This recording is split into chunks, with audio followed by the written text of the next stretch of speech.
साथ मैं हूं सुचरिता कुकरेती। कोरोना की मार पूरी दुनिया पर है। भारत दूसरी लहर की चपेट में है। कोई ऐसा घर नहीं जो अछूता हो। कहीं बीमारी है तो कहीं मौत है। लेकिन इन सब के बीच वो देश जहां से कोरोना की शुरुआत हुई वहां महामारी गायब है। यानी पूरी दुनिया में हालात हाहाकारी हैं, लेकिन चीन से कोरोना महामारी गायब हो गई है। और इसी से जुड़ी बड़ी खबर यह कि क्या चीन 2015 से कोविड नाम के जैविक हथियार को बनाने की तैयारी में था, जिसके चलते वो न सिर्फ राजनीतिक और कूटनीतिक बल्कि क्षेत्रीय जीत दर्ज कर सके। क्या कोविड चीन का हथियार जो लैब में तैयार हुआ? इसी पर कर रही हूं आज की महाभारत। पहले यह रिपोर्ट देखिए।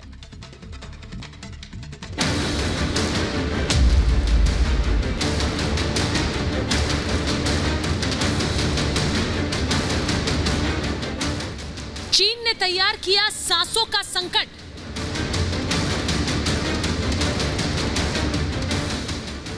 पीएलए की कोरोना टेक्स्ट बुक से बड़ा खुलासा।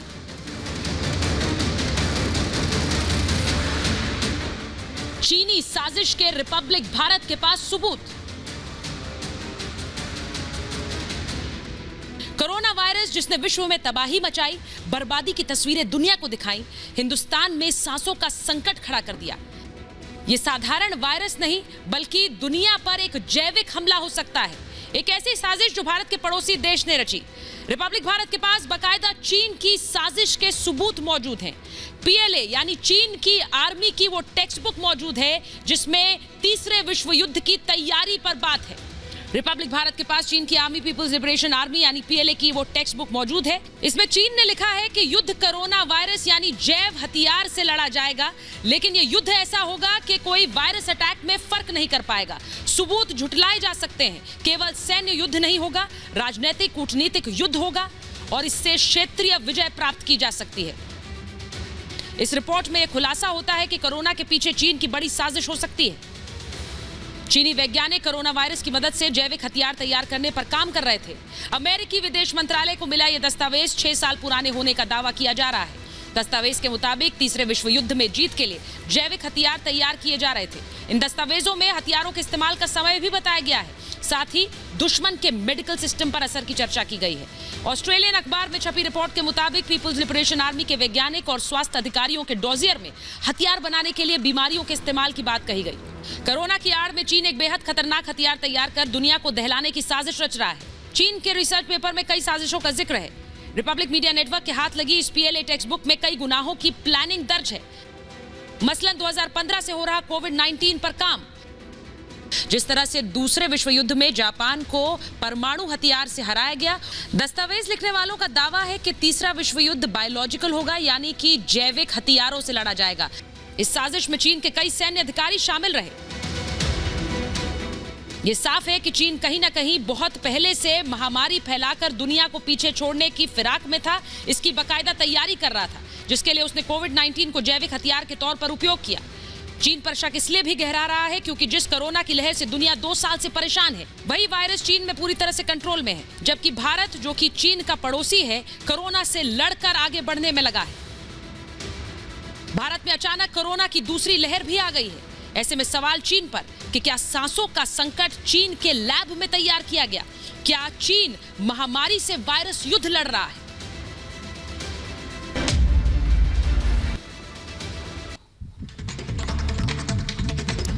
और आज महाभारत में जो सवाल मैं उठा रही हूं कि दुनिया में हालात हाहाकारी है, लेकिन चीन से भागी महामारी है। चीन में जहां से कोरोना की शुरुआत हुई वहां अब मामले नहीं और बाकी देश कोरोना की मार झेल रहे हैं। सवाल आज महाभारत में पूछ रही हूं कि चीन पर सवाल उठाने वाले देशों में ये कोरोना का स्ट्रेन है, चाहे वो ब्रिटेन हो, चाहे अमेरिका हो या भारत हो। सवाल आज महाभारत में पूछ रही हूं, चीन की लैब में तैयार हुआ है सांसों का संकट। और ये सवाल इसलिए क्योंकि चीन के लैब में कोरोना सार्स वायरस को तैयार किया गया। इसको लेकर 2015 की वो टूल किट में बातें सामने आती हैं जो चाइना के ही साइंटिस्ट और अधिकारियों ने लिखी। और सवाल आज पूछ रही हूं कि क्या हम चीन से लड़ रहे हैं एक जैविक युद्ध, यानी कि एक ऐसा युद्ध जिसमें वायरस के जरिए वार किया जा रहा है। मैं इसी मुद्दे पर आज कर रही हूं महाभारत, और मेरे साथ आज जो मेहमान जुड़ रहे हैं मैं उनका परिचय आपसे कराऊंगी। मेरे साथ जुड़ रहे हैं बीजेपी के प्रवक्ता जयराम विप्लव, मेरे साथ मेजर जनरल जीडी बख्शी जुड़ रहे हैं महाभारत में, मेरे साथ जुड़ रहे हैं रिपब्लिक मीडिया नेटवर्क के स्ट्रैटेजिक अफेयर्स एडिटर मेजर गौरव आर्या, मेरे साथ जुड़ रही हैं स्ट्रैटेजिक अफेयर्स एक्सपर्ट IANS आरती टिक्कू सिंह, मेरे साथ जुड़ रहे हैं राजनीतिक विश्लेषक विवेक श्रीवास्तव, और साथ ही दानिश कुरैशी साहब। बहुत बहुत स्वागत है आप सभी का। लेकिन मैं शुरुआत कर रही हूं उस बड़ी खबर के साथ। लगातार चीन पर वायरस बनाने के आरोप लगते रहे, लेकिन अब रिपब्लिक के पास एक्सक्लूसिव जानकारी है, और वो दस्तावेज कोरोना पर चीन की साजिश का वो दस्तावेज है जो कि चीन की इस साजिश को बेनकाब कर रहा है। जैविक युद्ध की तैयारी के सबूत मिलते हैं। ये बड़ी खबर मैं आपको बता रही हूं कि किस तरह से जैविक युद्ध की तैयारी में था चीन, इसे लेकर एक पूरी टेक्स्ट बुक सामने आई है। चीन आर्मी के ये दस्तावेज हैं जो अहम खुलासा करते हैं कि 2015 से चीन किस तरह से साजिश रच रहा था, और इस साजिश के तहत किस तरह एक युद्ध लड़ने की तैयारी थी। ये बड़ी खबर मैं आपको बता रही हूं। हमारे साथ हमारे न्यूज एडिटर अंकित जुड़ रहे हैं, और अंकित इस पूरी खबर पर लगातार जानकारी जुटा रहे हैं। मैं आपसे पूछूंगी, क्योंकि हमने जो पीपल्स लिबरेशन आर्मी है PLA की एक पूरी टेक्स्ट बुक तैयार है जो रिपब्लिक भारत के पास है, जिसमें इस बात के सबूत मिलते हैं कि किस तरह से चीन जैविक हथियार को एक वॉरफेयर यानी युद्ध के तरीके की तरह देख रहा था। अंकित, सुचरिता, सबसे पहले आपको मैं बताऊं, मेरे हाथ में ये वो दस्तावेज है जो कि चीन की काली साजिश का सबूत है। यही वो दस्तावेज है जिसके बारे में हम बता रहे हैं, जो एक्सक्लूसिव हमारे पास है। यही वो दस्तावेज है जिसको आधार बनाकर US जो है चीन के खिलाफ चाहता है कि जांच हो। आप इन दस्तावेजों में आराम से पढ़ सकती हैं। हमारे दर्शकों को ये जानने की ज़रूरत है कि ये इस दस्तावेज में आखिर लिखा क्या है। इस दस्तावेज में लिखा है कि कैसे चीन दुनिया को तबाह कर कर बादशाह बनना चाहता था। इस दस्तावेज में लिखा है कि कैसे चीन बायोलॉजिकल वेपन और जेनेटिक वेपन का इस्तेमाल कर कर दुनिया को ख़त्म करना चाहता था और चीन को दुनिया पर राज करने देना चाहता था। तो यही वो साजिश जो है, जो कि आप देख सकती हैं कि 2015 में ये रिपोर्ट लिखी गई थी। इस वक्त पूरा देश जो है, पूरी दुनिया जो है वो कोरोना वायरस की पहेली को सुलझाने में लगा हुआ है। लेकिन चीनी साइंटिस्ट जो है वो 2015 में इस दस्तावेज में डिस्कस कर रहे थे कि कैसे कोरोना वायरस को थर्ड वर्ल्ड वॉर अगर होता है तो वहां पर कैसे इस्तेमाल किया जाए और कैसे जो है वो दुनिया पर काबू करा जाए। तो जैसे ये सबूत सामने आए, पूरे दुनिया में हड़कंप मच गया, और चाहे वो UK हो, ब्राज़ील हो, US हो या ऑस्ट्रेलिया हो, हर जगह के जो रिप्रेजेंटेटिव हैं, जो नेता हैं, उन्होंने चीन के खिलाफ जांच करने की मांग उठाई है। एक और बात मैं आपको बता दूं कि अभी कुछ घंटों बाद WHO की एक प्रेस कॉन्फ्रेंस होने वाली है। उस प्रेस कॉन्फ्रेंस पर सभी दुनिया के सभी पत्रकारों की नजर रहेगी कि आखिर उस प्रेस कॉन्फ्रेंस में WHO क्या कहता है, तो क्या स्टेप उठाता है। तो ये जो WHO की प्रेस कॉन्फ्रेंस है, ये बहुत बड़ी बात यह है कि आपने ये भी बताया कि किस तरह से इस पूरे मामले में एक जांच कमेटी बिठाई गई, लेकिन उस जांच कमेटी ने जो फाइंडिंग की, जो रिपोर्ट की, उस पर WHO के अंदर से ही सवाल उठे। ये भी जरूरी है अपने दर्शकों को बताना, क्योंकि चाइना में किस तरह से कोविड-19 के जरिए एक मिलिट्री वॉरफेयर लॉन्च करने की बात की जा रही थी, इसे लेकर अभी भी WHO के अंदर लोग आश्वस्त हैं। अंकित, बिल्कुल, जब पहली बार ये बात सामने आई थी कि कोरोना वायरस जो है वो एक लैब मेड वायरस है, तो ये जो है ली मेंग यान नाम की एक वायरोलॉजिस्ट है चाइना की, उन्होंने ये बात उठाई थी। उसके बाद ये पूरी दुनिया में अलग अलग देशों ने ये फिर मांग शुरू की कि चाइना के खिलाफ जो है वो जांच होनी चाहिए। WHO ने एक टीम बनाई और टीम बनाकर जो है वुहान भेजा, लेकिन वुहान में उनको पूरा एक्सेस नहीं मिल पाया। उन्हें क्वारंटीन कर दिया गया और बताया जाता है कि उनका जो सबूत थे वो सबूत मिटा दिए गए। मतलब 2 महीने पहले आपको मैं बताऊं, WHO के चीफ डॉक्टर टेड्रोस ने भी ये बात मानी कि हमें पूरा एक्सेस नहीं मिला है और फर्दर इन्वेस्टिगेशन की वहां पे जरूरत है। तो मैं वो बार बार यही बोल रहा हूं कि WHO की जो अभी प्रेस कॉन्फ्रेंस होने वाली है बहुत इंपॉर्टेंट होगी और दुनिया की नजर इस पर है। इंपॉर्टेंट होगी। और मेजर आर्या, क्या हम सब चीन के इस जैविक युद्ध के शिकार हैं? क्या चीन इस तरह के एक युद्ध की साजिश रच रहा था और आज हम उसी युद्ध के शिकार हो रहे हैं? सुचारिता, 2014 और 2019 के बीच में डॉक्टर एंड्रू फॉची, जो कि एक बहुत बड़ा नाम है हेल्थ केयर सिस्टम में, उसने फंडिंग करवाई थी, लोगों के कहने पे फंडिंग करवाई थी वुहान इंस्टीट्यूट ऑफ वायरोलॉजी की, जिसमें बोला था कि वायरस का गेन ऑफ फंक्शन एक टेक्निकल वर्ड है, साइंटिफिक वर्ड है, जिसका मतलब है कि वायरस को आप लैब में और खतरनाक बनाए, जितना वो खतरनाक है नहीं, उसको और जबरदस्त बनाए ह्यूमन पॉपुलेशन के लिए, ये बनाया गया है। तो ये ऑन रिकॉर्ड मैं बातें कर रहा हूं, ये कोई कंजेक्चर नहीं है, ये कोई सोची समझी ऐसी कोई बात नहीं है जो मैं कह रहा हूं, ये ऑन रिकॉर्ड है कि डॉक्टर एंड्रू फॉची ने फंड करा था, अमेरिका ने ही फंड करा था, अमेरिकन ने फंड करा था वुहान इंस्टीट्यूट ऑफ वायरोलॉजी का, और इसका गेन ऑफ फंक्शन इंक्रीज करा गया वायरस का इस हद तक। अब ये वायरस लैब से छूटा है, ये डेफिनेटली एक बायो वेपन है। जो लोग कहते हैं कि चमगादड़ खा के कुछ और खा के ये हुआ है, ऐसी बात नहीं है। ये वहां से वेट मार्केट से नहीं आया, वुहान के एक लैब से वायरस आया है। और ये चाइनीज आर्मी जो है, जिसको हम पीएलए बोलते हैं, पीपल्स लिबरेशन आर्मी, ये तो बहुत पहले से कोशिश कर रही है न्यूक्लियर, बायोलॉजिकल, केमिकल, न्यूक्लियर हो गया पुराना, बायोलॉजिकल एंड केमिकल, जिसपे इतनी ज्यादा रोक टोक भी नहीं है जितना न्यूक्लियर पे है। हिंदुस्तान पे आप एक गोली नहीं चलाएंगे, हिंदुस्तान पे कोई आप जेट फाइटर नहीं उड़ाएंगे, कोई सबमरीन, कोई बम, कुछ नहीं होगा जो इस लद्दाख में हुआ था। लेकिन हिंदुस्तान में अपने आप लोग मरना शुरू हो जाएंगे। आखिरी बात मैं कहना चाहता हूं सुचरिता, हर रोज हमारे यहाँ तकरीबन 3,500 से लेकर 4,000 लोग मर रहे हैं। आपको पता है पिछले 30 दिन में भारत में इतने लोग मरे हैं जितने हमारे पांचों युद्ध में जो एक चीन के साथ हुआ था और 4 पाकिस्तान के साथ हुए थे, उसमें हमारे इतने फौजी शहीद नहीं हुए जितने 30 दिन में भारतीय मर चुके हैं। आप समझ लीजिए कितनी खतरनाक चीज है ये।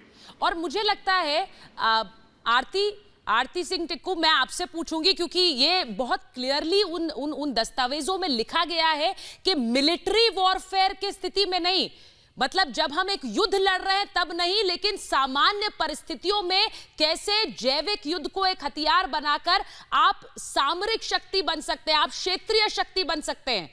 यही हम देख रहे हैं इस वक्त क्या? बिल्कुल। देखिए, अगर आपको याद होगा कि सेक्रेटरी पॉम्पियो जब ट्रंप सरकार जा रही थी, जब बाइडेन आई, उस वक्त सेक्रेटरी पॉम्पियो ने एक स्टेटमेंट, और उस स्टेटमेंट में लगभग अमेरिका ने जी, आपकी आवाज नहीं आ रही है मेरे पास। जी, आपका ऑडियो में थोड़ी दिक्कत है Aarti, we'll just get this sorted, हम उसको ठीक कराते हैं। लेकिन उससे पहले मैं एक बात बिल्कुल साफ कह रही हूं कि जिस तरह से चीन के लैब में कोरोना वायरस तैयार होने की खबरें पहले भी आती रही, लेकिन अब क्या ये दस्तावेज एक तरह की मोहर है? क्योंकि अगर ये लैब में तैयार हुआ तो आज जो सांसों का संकट है, विवेक श्रीवास्तव आप हंस रहे हैं, मुझे लगता है जो स्थिति है इस वक्त, इस मुस्कान की तो जरूरत वैसे भी नहीं है, लेकिन ये सांसों का संकट जो तैयार हुआ, क्या वो एक जैविक युद्ध हो सकता है? कंडक्ट करा रहे हैं, मैं उस बात पे सोच रहा हूं कि कहां है आज वो जनरल बख्शी नहीं दिख रहे हैं आपकी डिबेट पर। वो जो कहा करते थे कि भाई 56 इंच का सीना है और हम ये कर देंगे वो कर देंगे, कितना मूर्खतापूर्ण तरीके से इस देश की फॉरेन नीति को संभाला है नरेंद्र मोदी ने, कितनी मूर्खतापूर्ण तरीके से। उसके बाद देश में आपकी तैयारी नहीं है, आपके पास ऑक्सीजन नहीं है, आपके पास दवाइयां नहीं है, वैक्सीन आप बाहर के मुल्कों में बांटाए, ऑक्सीजन आप एक्सपोर्ट कराए, आज आप चाइना की कहानियां लेकर के बैठे हैं। कहानियां लेकर नहीं बैठे, उसको टैकल करने के लिए सरकार ने क्या कदम उठाया है? एक मिनट रुकिए जयराम जी, एक मिनट रुकिए। ये कहानियां नहीं है सर, ये एक पूरा दस्तावेज है, ये पूरा दस्तावेज है जो चाइना के साइंटिस्ट और ऑफिसर्स ने तैयार किया। पीएलए आप बहुत अच्छी तरह से जानते हैं, मुझसे ज्यादा तो आप चाइनीज आर्मी के बारे में जानते हैं सर। उन्होंने तैयार किया ये दस्तावेज जिसमें कहा गया कि लड़ाई लड़ने का तरीका बदलना होगा, जैविक हथियार से लड़ना होगा, और वो जैविक हथियार कैसा होगा, तो ये कौन नहीं जानता है? जैविक हथियार कैसा होगा जो पूरी तरह से स्वास्थ्य सेवा को चरमरा कर रख देगा किसी देश में। केमिकल वेपन्स ये एक सच्चाई है। आप सुनिए, पहले मेरे को बोलने दीजिए थोड़ा सा। सर सच्चाई तो है, लेकिन कहां पर इसका इस्तेमाल हुआ? बायो वेपन और chemical, let me speak for 20 second. बोलिए। बायो वेपन और केमिकल वेपन एक सच्चाई है। अमेरिका भी डेवलप करता है, चाइना भी डेवलप करता है, रशिया भी डेवलप करता है, सारी डिफेंस पावर्स के पास है। ये कोई अकेले चाइना, सबके पास है, अमेरिकियों के पास भी है, ये भी ट्राई करते हैं। गरीब मुल्क, अफ्रीकी मुल्कों पे वायरस भी छोड़ते हैं, केमिकल वेपन भी छोड़ते हैं, टेस्टिंग करता है अमेरिका भी, ये सच्चाई है। और अगर मैं ये अजम्पशन मान लूं कि आज WHO दस्तावेज देने जा रहा है कि भाई China is the big villain, जिसकी वजह से आज हम इंडियन सफर कर रहे हैं। तो मेरा प्रश्न है, हमारे प्रधानमंत्री क्या कर रहे थे, हमारी इंटेलिजेंस क्या कर रही थी? अगर आपको मालूम था कि आपके पड़ोस में एक ताकतवर दुश्मन है जो आपके देश का कुछ बुरा कर सकता है, तो आपकी क्या तैयारी थी? एक सेकंड विवेक श्रीवास्तव जी, जयराम विप्लव जी आप जवाब देना चाहते हैं? जयराम विप्लव जी आप जवाब देना चाहते हैं? और ये सिर्फ भारत पर मार नहीं है कोरोना की, ये कोरोना की मार भारत पर नहीं है, ये पूरी दुनिया पर है और खासकर उन देशों पर। मैं उस पर भी आऊंगी जिन्होंने चीन पर सवाल उठाए। मैं गलत कह रही हूं क्या मेजर आर्या? जिन देशों ने चीन पर सवाल उठाए हैं या फिर जिनके साथ एक तरह की सामरिक प्रतिद्वंदिता है, यानी कि एक तरह का एक ऑपोजिशन है जो हम देखते हैं कूटनीतिक और राजनीतिक मंच पर, उन पर मार ज्यादा है। ऑपोजिशन भारतीय जनता पार्टी की फॉरेन पॉलिसी में क्रिएट कर रही है। एक सुचारिता, आपने गलती कर दी डिबेट पे। आप विवेक श्रीवास्तव जी के साथ आप पर्सनल हो गई यहाँ पे, आपने डायरेक्टली चीन की बात कर दी। अब आप पर्सनल हो जाएंगी तो उनको बुरा लगेगा, ये जाहिर सी बात है। दूसरी चीज यह, मैं आपको बात बता दूं, this is 5th generation warfare इसको कहते हैं, non contact non kinetic warfare कहते हैं हम इसको, हाइब्रिड वॉरफेयर भी कहते हैं। ये ऐसा वॉरफेयर होता है जिसमें खून खराबा नहीं होता लेकिन मौतें होती हैं, डिमोरलाइजेशन होता है एनिमी का। अब इन्होंने बोला कि सरकार ने क्या करा, मैं सरकार का प्रवक्ता हूं नहीं, बीजेपी वाले जो बैठे हैं साहब वो जवाब देंगे, मैं तो दे नहीं सकता। लेकिन एक मिनट सर, एक मिनट, अलाउ मी विवेक जी, मैं बात कर लूं प्लीज। एक मिनट विवेक जी, एक minute sir, hold on, just relax. देखिए, वाई क्रिएट एनिमीज नहीं। ईस्ट लद्दाख में हम नहीं घुसे थे अक्साई चीन में सर, ईस्ट लद्दाख के बॉर्डर पे चाइना आ गया था, सुनिए मेरी बात, राइट? हम नहीं जाते चीन के पास, हम किसी के नहीं। एक मिनट, आपने चिट्ठीबाजी कर दी थी। एक मिनट सर, एक मिनट विवेक जी, अगर आप बात नहीं करने देंगे और आपने चाइना को छेड़ा। विवेक जी सुनिए, अगर हमने चाइना को छेड़ा तो आप हमारे पक्ष में कि चाइना के पक्ष में? अगर हमने चाइना को छेड़ा तो आप क्यों चीन इतना कर रहे हैं साहब? हमने चाइना को छेड़ा, लेकिन देश की सुरक्षा तो देखो। नहीं, भैया ऑक्सीजन तुम्हारे पास है नहीं, भारत के साथ ऑक्सीजन आप बेच आए, भारत के साथ है, ऑक्सीजन आप एक्सपोर्ट करें, लेकिन मत करिए, वैक्सीन आप एक्सपोर्ट करें, सुचारिता आप ये कह रहे हैं कि आपने चीन को छेड़ा। ये देखिए, ये भारतीय सिटीजन अपने आप को कहते हैं, भारतीय पासपोर्ट है, अपने आप को भारतीय नागरिक कहते हैं मैं सरकार के फॉरेन नीति की बात कर रहा हूं। सुनिए, मैं एक्सटर्नल अफेयर्स मिनिस्ट्री को कह रहा हूं सर, मैं एक्सटर्नल अफेयर मिनिस्ट्री को कह रहा हूं। समझाएंगे, मैं यहाँ पे सरकार की फॉरेन नीति डिपेंड करने नहीं आया, पर आप ये कह रहे हैं कि आपने सरकार गलत है तो उंगली उठाना सीखो। चीन को छेड़ा, अगर सरकार गलत है मेजर आर्या, शर्मिंदगी से उंगली उठाना सीखो सरकार पे, कायर मत बनो। और सरकार ने क्या ये समय है विवेक श्रीवास्तव, क्या ये समय है? एक मिनट रुकिए, मुझे अगर एक देश जैविक हथियार तैयार कर रहा है और उसका इस्तेमाल मिलिट्री वॉरफेयर की तरह कर रहा है, तो उस देश पर सवाल होंगे या जो उसकी मार झेल रहा है उन पर सवाल होंगे? बिल्कुल। विवेक श्रीवास्तव, मुझे बताइए, आप एक उंगली उठाते नहीं हैं, खराब किया सर, आप एक उंगली उठाते नहीं। मैं तो कहती हूं ऐसा देश जो लोगों के लिए सांसों का संकट खड़ा कर रहा है, न सिर्फ हिंदुस्तान में बल्कि और देशों में, ऐसे देशों को सर, देशों की नेम बिल्कुल सही। आपकी बात से वेरी सिंपल, आपकी बात से मैं सहमत हूँ, चाइनीज है, आपकी बात से मैं सहमत हूँ कि चीन गलत है, चाइना से आया है, मान लिया आपकी बात को, हालांकि अभी सबूत नहीं आया, फिर भी मैं मानता हूं, हालांकि अभी सबूत नहीं आया। मैं सवाल चाइना का नहीं, सवाल ये चाइना भारत के नेतृत्व का है। आपका नेतृत्व क्या कर रहा है? वायरस चाइना से आया कि नहीं आया? अरे भैया, चाइना गलत है। आप सुनिए भैया, मैं मान गया आपकी बात को मेजर आ रहा, चाइना से ही आया होगा, चलो चाइना से आया, जो आया होगा, चाइना से आया, लेकिन आपने कंडीशन क्यों क्रिएट करी? आपने वॉर की कंडीशन क्यों क्रिएट करी? आप एक बात, हमारी एक्सटर्नल अफेयर मिनिस्ट्री ने पड़ोसी मेरे साथ जीडी बख्शी आ गए। विवेक श्रीवास्तव, आप बहुत मिस कर रहे थे उन्हें। एक मिनट, मेरे जनरल जीडी बख्शी मेरे साथ आ गए और आप बहुत मिस कर रहे थे, लेकिन मैं इसलिए मिस कर रही थी जीडी बख्शी सर को क्योंकि उन्होंने इस पर बहुत खुद जिस तरह से शोध किया है। Major general GD Bakshi has been speaking about it. Sir, मैं आपसे पूछ रही हूं, चीन एक जैविक हथियार तैयार करके दूसरे देशों पर उसकी मार करने के लिए सक्षम है कि नहीं है? और सक्षम से ज्यादा वो ये कर सकता है, क्योंकि अब तो ये पूरी खबर आ रही है कि कैसे ये पूरा लैब में तैयार किया हुआ हथियार हो सकता है। मेजर जनरल जीडी बख्शी, देखिए साहब, इतना सारा सर्कमस्टेंशियल एविडेंस है कि हैरानी हो रही है कि अभी तक दुनिया ने चीख चिल्लाहट क्यों नहीं करी। देखिए, मैं बताना चाहता हूं 1999 इटसेल्फ में अनरिस्ट्रिक्टेड वॉरफेयर नाम की किताब लिखी थी दो चाइनीज सीनियर कर्नल्स कियाओ लियांग और वांग शियांगसी ने। उसने अनरिस्ट्रिक्टेड नॉन कॉन्टैक्ट वॉरफेयर की बात की थी, जिसमें कि उन्होंने जैविक हथियारों को इस्तेमाल करने की बात पहली बार करी। सन 2010 में वॉर फॉर पावर में गुओ जेइवेई, जो चाइनीज आर्मी यूनिवर्सिटी का स्कॉलर है, उसने भी ये बात करी और उसने एक concept for war with biological characteristics की बात की। लेकिन जो हद पार हो गई वो हुई सन 2017 में, जबकि जो पीएलए की ऑफिशियल मैगजीन जो डॉक्ट्रिन है, PLA science of military strategy, उन्होंने एक नया चैप्टर ऐड किया कि biology as a dimension of military struggle, और उन्होंने ओपनली बात करी इसकी। मैं आपको याद दिलाना चाहता हूं कि वुहान इंस्टीट्यूट ऑफ वायरोलॉजी, जहां पे ये सारा वायरस का इजाद किया गया है, it is led by 2 Chinese major generals, major general Shi Zhengli और दूसरे major general Chen Wei. Shi Zhengli bat woman कहलाती हैं चाइना की, और उन्होंने जो है कहानियां बनाते वो जो उनकी नानजिंग में बैट्स हैं उनके ऊपर रिसर्च करी है। उन्होंने पेपर पब्लिश किया था किस तरह बैट कोरोना वायरस के साथ सार्स का हुक मॉलिक्यूल स्प्लाइस किया जाए।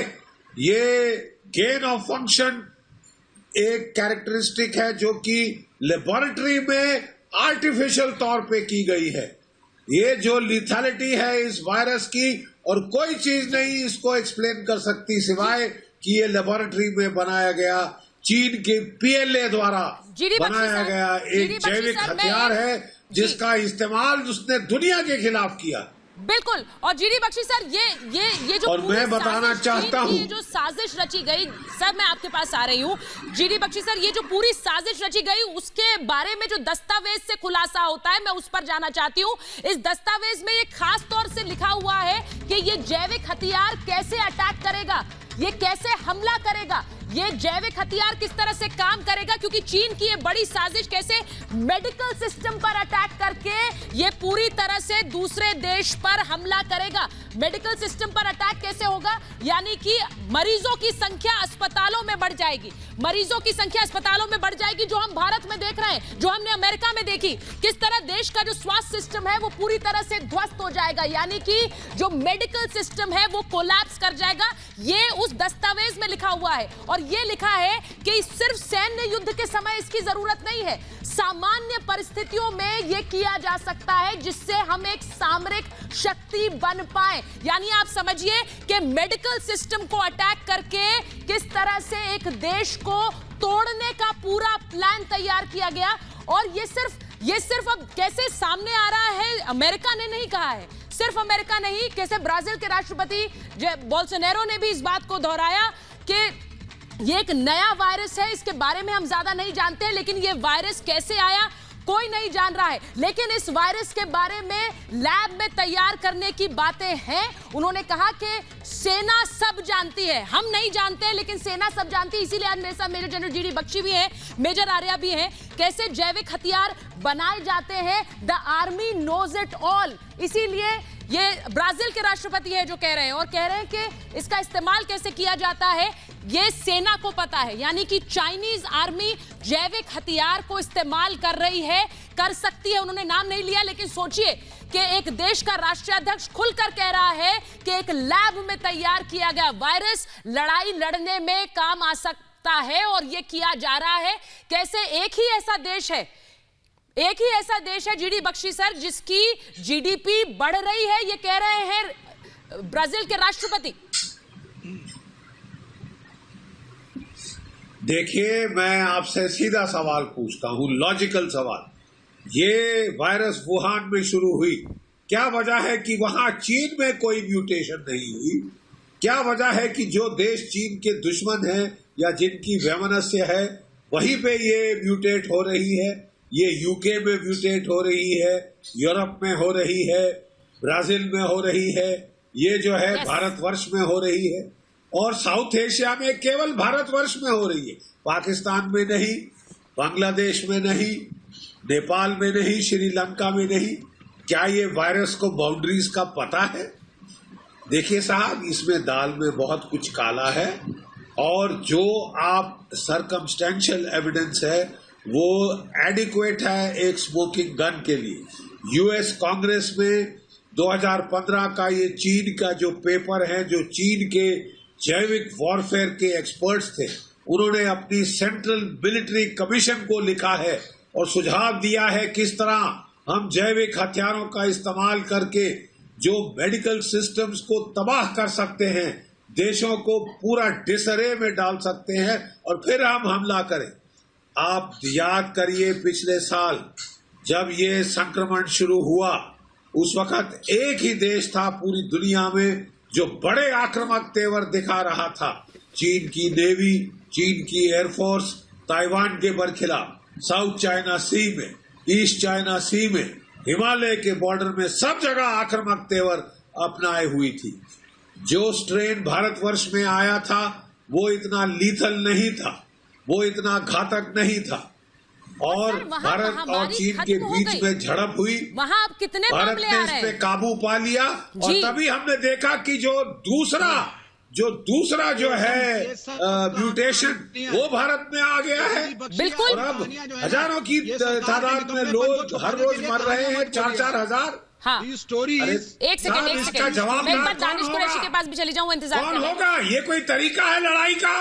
बिल्कुल जीडी बख्शी सर, मैं यही कह रही हूँ, ये कोई तरीका है जो लड़ाई का? दस्तावेज सामने आए उसमें दानिश कुरैशी ये साफ तौर पर लिखा है, मेजर आर्या ये साफ तौर पर लिखा है उन दस्तावेजों में कि किस तरह से एक ऐसा वॉरफेयर तैयार करो, एक ऐसा जैविक हथियार जिससे जो मेडिकल सिस्टम है वो पूरी तरह कोलैप्स कर जाए और लोगों को फर्क ना पता चले एक आम महामारी और इस जैविक हथियार में, ये फर्क ना पता चले, सबूत भी सामने रखे जाए मेजर आर्या, तो ये फर्क ना पता चल पाए, जिससे आप इसे झुटला सके। ये दस्तावेजों में लिखा हुआ है और मैं उनकी कॉपी भी दिखा चुकी हूं जो अंकित के पास थी। उसमें साफ तौर पर ये लिखा है कि अगर ये सबूत भी सामने आए तो आप उसे झुटला सकते हैं, इस तरह से ये जैविक हथियार का इस्तेमाल हो। ऋषि साहब बोले, मैं उनकी अनुमति चाहूंगा, 30 सेकंड लूंगा जी। मेरे सीनियर यहाँ पे बैठे हैं जनरल जीडी बख्शी सर, और वो बताएंगे जैसे एक्सप्लोजिव होता है, कोई भी बारूद होता है, हम अच्छे बारूद को किसको मानते हैं, जैसे कि कोई प्लास्टिक एक्सप्लोजिव है या कोई आरडीएक्स है, इट शुड बी स्टेबल।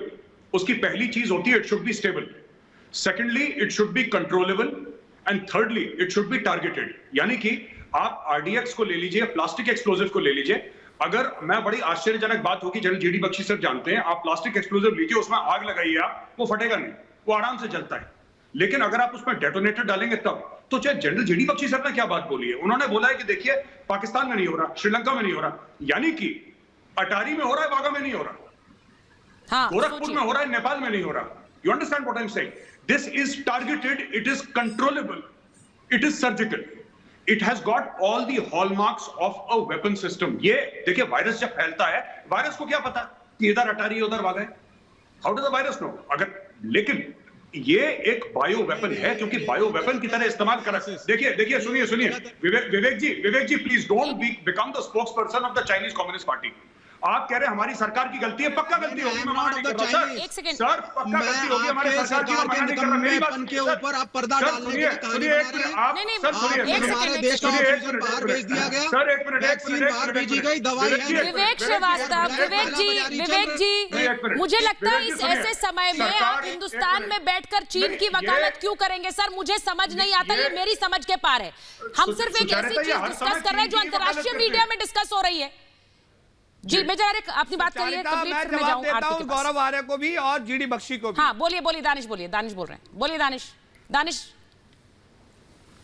अब सुनिए, सबसे पहली बात तो मैं इतना ही कहना चाहूंगा सुचारिता कि ये जीडी बख्शी साहब, गौरव आर्य साहब आज आके जो सूफियानी बातें कर रहे हैं, सबसे पहली बात कि आप ये कह रही हैं कि रिपब्लिक के हाथ में दस्तावेज लगे, बहुत अच्छी बात है। रिपब्लिक के हाथ में लगे तो इंडियन इंटेलिजेंसी के हाथ में भी लगे होंगे। तो फिर मैं ये कह रहा हूं कि ये रफाल क्या इनकी आरती पे फूल डालने के लिए खरीदे? जब आपको पता है कि बायोलॉजिकल वेपन्स तैयार हो रहे हैं हिंदुस्तान के खिलाफ, तो आपको मेडिकल इंफ्रास्ट्रक्चर स्ट्रांग बनाना चाहिए था, बजाय क्या जाके डिफेंड करने के। क्या बेवकूफी की बातें कर रहे हैं? देखिए, देश के दुश्मन तो देश के खिलाफ हर प्रकार की साजिश करेंगे और वो करते रहेंगे। उन साजिशों को तोड़ना, उनसे बच के निकलना, नागरिकों की हिफाजत करना, यह सरकार की जिम्मेदारी थी। तो आपने तो यहाँ नादारी नोंदा दी कि हमारे पास कुछ ये नहीं है, कह हम रहे कुछ नहीं कर हैं, हम सकते, केवल हमारे पास बचाव infrastructure नहीं है, करें। हमारे पास ऑक्सीजन नहीं है, हमारे पास वेंटिलेटर नहीं है। वार मुझे करे मुझे और हम बात कर केवल लीजिए बचाव बख्शी साहब, करें। अरे आपको वाह। सम्मान के साथ कह रहा हूं, मुझे बात खत्म कर लीजिए। सबसे पहले तो आप ये बताइए कि आप अगर जैविक युद्ध होने वाला है तो रफाल का करेंगे क्या जिसके ऊपर आप कशीदे पड़े जा रहे थे? बताइए तो आप। दानिश मैं आपसे पूछता हूं बख्शी साहब, क्या करेंगे आपका उसका? तो नाम ही दानिश है, इसलिए मैं उम्मीद करती हूँ कि इतनी तो आप समझ जाएंगे कि ये एक अंतर्राष्ट्रीय मीडिया में जो खबर इस वक्त चल रही है उसको हमें आंकना होगा। अगर एक देश ऐसा कर रहा है, एक मिनट दानिश मेरी बात सुनिए, कोई भी देश अगर जैविक हथियार का इस्तेमाल कर रहा है तो वो डंके की चोट पर इस्तेमाल नहीं करता है। वो ये नहीं कहता कि yes we are using biological warfare, वो इस तरह से करता है कि लोगों को मार उसकी पड़े। और ये इस वक्त जी एक मिनट रुकिए और इसीलिए आज जब हम बात कर रहे हैं तो हम इसी बात पर बात कर रहे हैं कि जो सांसों का संकट है क्या वो चीन की देन है? चीन ने इसे बकायदा तैयार किया, चीन नहीं मान रहा है, ना मानेगा। एक बार मैं आरती के पास जा रही हूँ, वो बहुत देर से इंतजार कर रही हूँ, उनके ऑडियो में कुछ दिक्कत है। आरती मुझे एक बात बताइए, एक मिनट दानिश, एक मिनट। आरती, जो ये दस्तावेज हमारे पास हैं उनमें बहुत साफ लिखा है कि it would be created in a way that it is practically indistinguishable from a naturally occurring pathogen। यानी आप फर्क ही नहीं कर पाएंगे कि ये वायरस की मार है या फिर ये एक बायोलॉजिकल वॉरफेयर इस्तेमाल हो रहा है। हम यही तो देख रहे हैं अभी, हम यही देख रहे हैं कि हमारा स्वास्थ्य सिस्टम किस तरह से चरमरा रहा है, और यही प्लानिंग भी है इस दस्तावेज के मुताबिक कि देश के हेल्थ सिस्टम को अटैक कर दो। आरती, बिल्कुल, देखिए, सिर्फ हम लोग नहीं, हमारे दस्तावेज नहीं कह रहे हैं कि ये एक बायो वेपन है। अगर आपको याद होगा, सेक्रेटरी पॉम्पियो ने जब उनकी सरकार जा रही थी और बाइडेन चुन के आ रहे थे प्रधानमंत्री यूनाइटेड स्टेट्स के, उस वक्त एक स्टेटमेंट आया यूएस स्टेट डिपार्टमेंट से जिसमें कि साफ लिखा गया, मतलब उन्होंने बायो वेपन का बहुत बड़ा हिंट दिया कि ये नेचुरली अकरिंग नहीं लग रहा है वायरस। और कई सारे जो सवाल उठे हैं इस वायरस पे, जिस तरह से ये निकला चाइना से निकल के पूरी दुनिया में फैला, लेकिन चाइना में कोई हम असर नहीं देख रहे हैं। तो सिर्फ यूएस स्टेट डिपार्टमेंट ने नहीं कहा है, मैं ये भी आपको याद दिलाना चाहूंगी कि 2 दिन पहले दी ऑस्ट्रेलियन की जो न्यूज़पेपर है, उन लोगों ने भी यूएस स्टेट डिपार्टमेंट की एक क्लासिफाइड रिपोर्ट के बारे में कहा कि चाइना ने 5-6 साल पहले ऑलरेडी एक डिस्कशन में ये सब कुछ रिवील किया था कि एक कोरोना वायरस जो है उसको कैसे वेपनाइज किया जाए और कैसे दुनिया पे हुकूमत चलाई जाए और कैसे दुश्मनों को कमजोर किया जाए। तो जैसे कि मेजर गौरव आर्या ने और जनरल बख्शी ने आपको समझाया और आपके ऑडियंस को समझाया कि ये हाइब्रिड वॉरफेयर है, ये फिफ्थ जनरेशन वॉरफेयर है। तो मुझे बहुत ये अजीब लगता है, अनफॉर्चुनेट है कि इस वक्त कंट्री में इतना बड़ा कैटास्ट्रोफी हो रही है, इतना बड़ा क्राइसिस है, लेकिन अभी भी पॉलिटिक्स खेला जा रहा है। जी, और मुझे लगता है कि वो पॉलिटिक्स, उस गवर्नमेंट ने ये किया, वो किया। जी, आपकी सरकार फेल है, आपकी सरकार देश के लोगों को बचा नहीं पाई। सर ये सरकार आरती टिक्कू की नहीं है, ये सरकार सिर्फ जीडी बख्शी की नहीं है, सरकार आपकी भी है। एक मिनट, आरती को अपना कंप्लीट करने दीजिए पॉइंट। विवेक श्रीवास्तव बहुत देर से इंतजार कर रहे हैं, उनको अपना पॉइंट कंप्लीट करने दीजिए, फिर आइएगा डिबेट में। और जयराम जी बहुत देर से इंतजार कर रहे हैं, बोलिए आरती कंप्लीट पॉइंट। ये बहुत अनफॉर्चुनेट है, कि देखिए 1962 में जब चाइना ने हिंदुस्तान पे वॉर किया और उस 1962 में अंडर जवाहरलाल नेहरू जो उस वक्त के प्रधानमंत्री थे जी, देश ने वो बहुत बड़ा युद्ध हारा। लेकिन उस वक्त भी आपको याद होगा कि 1962 में भारत के जितने भी लोग थे वो सब मिलके उस कैटास्ट्रोफी, उस क्राइसिस का उन्होंने सामना किया। लोगों ने अपने घरों में से कपड़े, खाना, ज्वेलरी, जो पैसा था वो देश को दिया। नहीं, और यही तरीका है इस लड़ाई से जूझने का, यही तरीका है। जयराम जी, मैं बहुत देर से आ रही हूँ आपके पास, लेकिन मुझे लगता है ऐसे समय में राजनीति तो बिल्कुल नहीं होनी चाहिए। हम एक मिनट विवेक जी, दानिश जी, एक मिनट, आप बहुत देर से बोल रहे हैं। मैं एक बार जयराम जी के पास जा रही हूँ। जयराम जी जो है ये जो पूरा जी आरती जयराम जी, जो पूरा एक तरीका है इस बायोलॉजिकल वॉरफेयर का, जैविक युद्ध का, वो यही है कि अस्पतालों को मरीजों से भर दो, वहां पर जो स्वास्थ्य सिस्टम है वो कोलैप्स कर जाए, वो पूरी तरह से ध्वस्त हो जाए, जिससे देश अपनी स्वास्थ्य सेवाओं से ही लड़ते रहे और किस तरह से उसी में फंस के रह जाए। अगर चीन इस तरह से कर रहा है तो ये सांसों का संकट चीन ने खुद लैब में तैयार किया।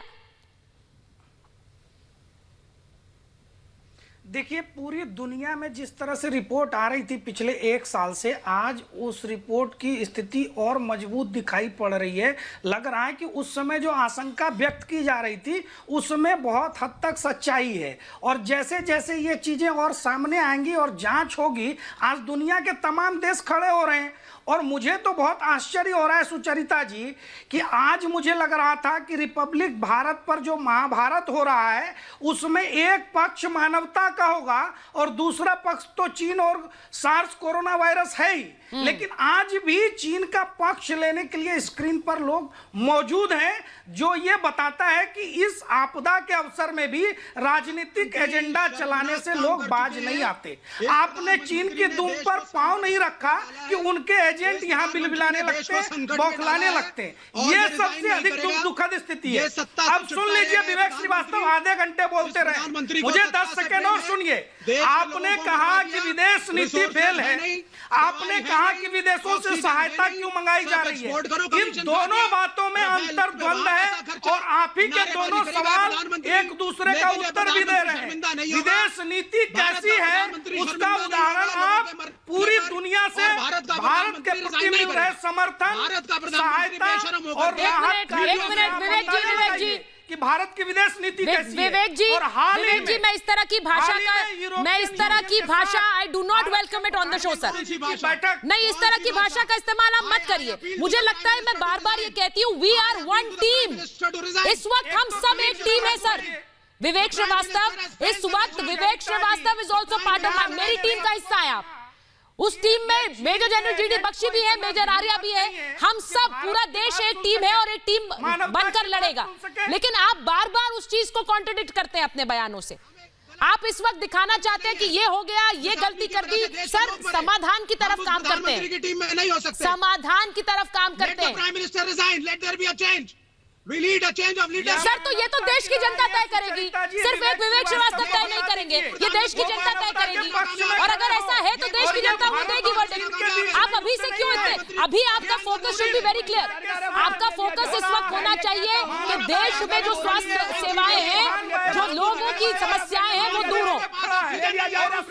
एक सेकंड, मैं एक बार मेजर आर्या के पास जा रही हूँ। मेजर आर्या, एक मिनट मेजर आर्या, मैं जब कहती हूं कि हम सबको एक टीम बनकर अभी काम करना है, तो उसमें ये एक अपवाद क्यों बन जा रहे हैं विवेक श्रीवास्तव या फिर दानिश? ये सुनिए, ये देखिए जो विवेक जी ने बोला ना कि प्रधानमंत्री शुड रिजाइन। एक सेकंड सर, मेजर आर्या बोल रहे हैं, उसके बाद आप बोलिए। एक मिनट मैं बोल देता हूं। देखिए, बात ये है कि दानिश साहब, अगर आप ये कह रहे हैं कि चीन की साजिश है, पाकिस्तान की साजिश है, तो आप ठीक है, लेकिन किसी ने भी साजिश की, उस साजिश को तोड़ने में नाकाम मोदी की सरकार, जिसकी बदौलत ठीक है। वो कह रहे हैं कि अगर ये चाइना, ठीक है, मैं मेजर आर्या से आपका सवाल पूछ लेती हूँ, आप खुश हो जाइए। वो कह रहे हैं अगर ये बायोलॉजिकल वॉरफेयर है तो हम क्या करें? मेजर आर्या, तो हम क्या करें? कह रहे हैं। सुनिए, हाँ। पहली चीज 1 मिनट मैं आपको बताता हूँ। ये लोग जब बायोलॉजिकल वॉरफेयर की बात करते हैं ना, इनको समझ नहीं है कि कैसे होता है। हाँ। ये बायोलॉजिकल वॉरफेयर यूएस ने क्या कर लिया, हम क्या, इस पे रिएक्शन ही होता है, क्योंकि ये ऐसे वॉरफेयर है जो आप पकड़ नहीं सकते। You can, it's very difficult to identify. ये कह रहे हैं मोदी जी शुड रिजाइन। चलो ठीक है, आप राजनीतिक हैं लोग, आपका हक है रेजिग्नेशन मानने का प्राइम मिनिस्टर पे। आप इनसे बोलिए ना कि शी जिनपिंग शुड रिजाइन।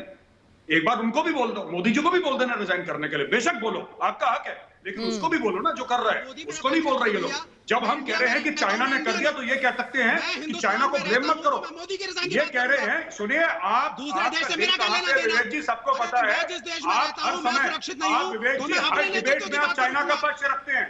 आप हर डिबेट में चाइना का पक्ष रखते हैं। चीन के खिलाफ कुछ बोल दें तो आपके चेहरे पे पसीना आ जाता है सर, आपके माथे पे पसीना आ जाता है। अगर चीन के सर चाइना के बाद कुछ कह दिया तो इनको इतना बुरा लग जाता है कि जैसे कोई पर्सनल बात करती है उनके खिलाफ। अरे सर ठीक है, GD Bakshi sir last word, मेरे पास समय नहीं है। जीडी बख्शी सर जल्दी से 1 मिनट प्लीज इनका audio. GD Bakshi sir last. देखिए, हमारे देश में हर रोज लाखों लोग संक्रमित हो रहे हैं, हजारों की संख्या में बेचारे दम तोड़ के मर रहे हैं। उसका जवाबदार कौन है? शी जिनपिंग साहब कह रहे हैं कि कुछ ना किया जाए, चाइना को डिटर ना किया जाए, रोका ना जाए कि हमारे लोगों को इस तरह संक्रमित कर रहे हैं। ये युद्ध है, this is worse than normal war, और इसके लिए दुनिया को मिलकर चीन के खिलाफ आवाज उठानी पड़ेगी, नेम एंड शेम करना पड़ेगा, डिटर करना पड़ेगा, स्टॉप करना पड़ेगा। जिस देश से कोरोना वायरस की शुरुआत हुई वहां पर महामारी के मामले कहां आ रहे हैं, लेकिन दुनिया भर से लगातार कोरोना की मार की खबरें लगातार आ रही हैं। ऐसे में जिस देश से ये शुरुआत हुई, या फिर ये जो देश ये करने में सक्षम है कि वो एक जैविक युद्ध की शुरुआत कर दे दूसरे देशों के खिलाफ, उसके खिलाफ क्यों ना बोला जाए, उसके खिलाफ क्यों ना आवाज उठाई जाए। बहरहाल महाभारत में मेरे पास इतना ही समय था। बहुत बहुत धन्यवाद आप सबका।